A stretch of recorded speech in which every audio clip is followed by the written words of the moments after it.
What's up everyone, as always I came up with a new video. In today's video I am going to unboxing the Apple's new phone iPhone 14. The video has made from Apple's latest leaks and rumor. You can assume that iPhone 14 is a first impression. Its box content includes an Apple Lightning cable, a SIM ejection tool, some necessary papers and a Apple sticker.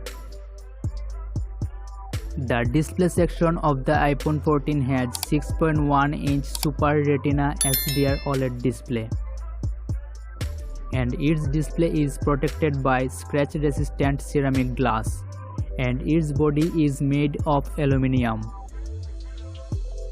The processor section contains the Bionic A15 chip similar to the iPhone 13.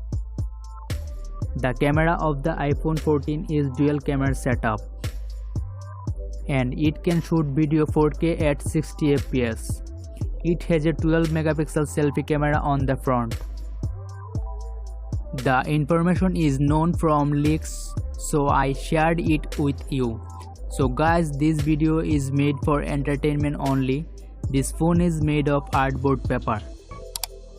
If you like this video, be sure to like it and keep playing the bell icon by subscribing to my channel. Thank you so much for being with me. It's me Shubho and this is saedition. Catch you in the next one.